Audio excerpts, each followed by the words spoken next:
I'm Dr. Alan Gruning. I want to talk to you for a few moments about organic produce. And is it really necessary for us to be eating organic produce?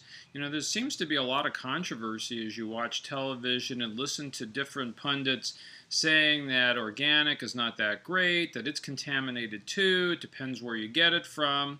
And some of that may be true.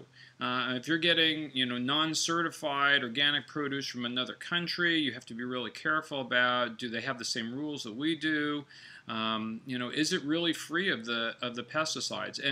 And then also in other countries, you have to remember that they don't have the same stringent requirements that we have here in the United States about not using some of the really terrible pesticides that we were using years ago that have been banned now. Well, a lot of those things are still being used in other countries. So we do need to be really careful about what's on the produce. But in general, is organic better than conventional fruits and vegetables?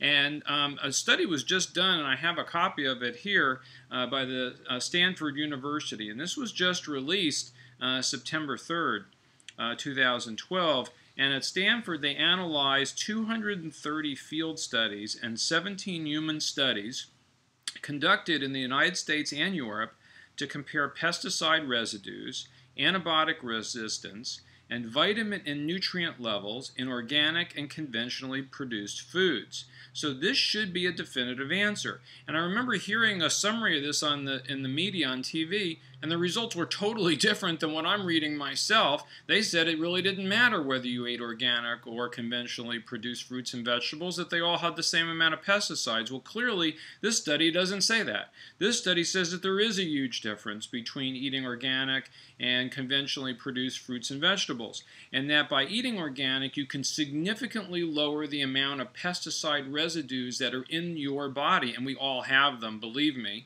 And so we want to reduce those things.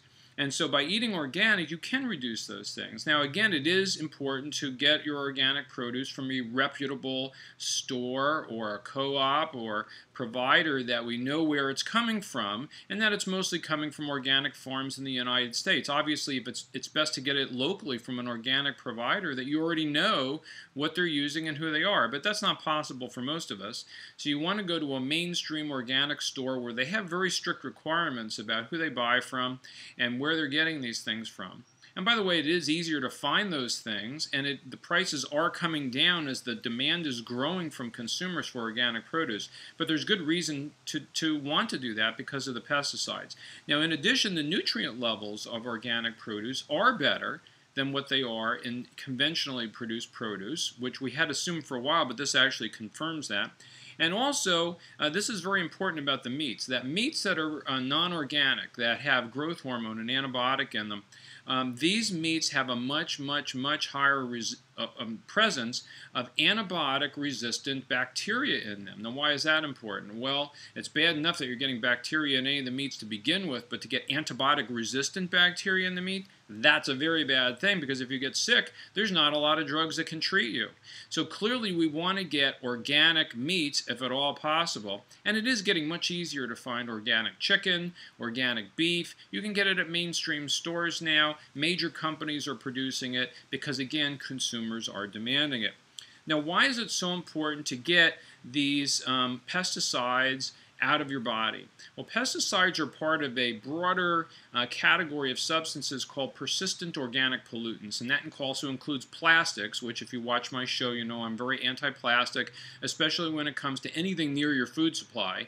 You can't be storing in plastic, heating in plastic, drinking out of plastic bottles.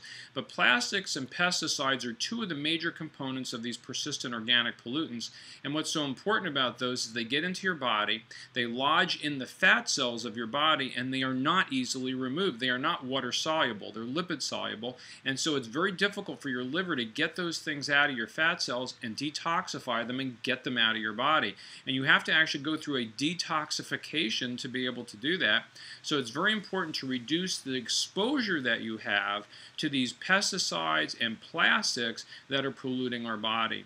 So in summary, go ahead and eat organic produce. Learn about the Clean 15, which are things that you can eat conventionally, and also the Dirty Dozen, which are the things that you can't eat conventionally that you need to eat organic. And you can find out about those on the Environmental Working Group website, which is there's a link on my prescriptionforhealth.tv website to go to that.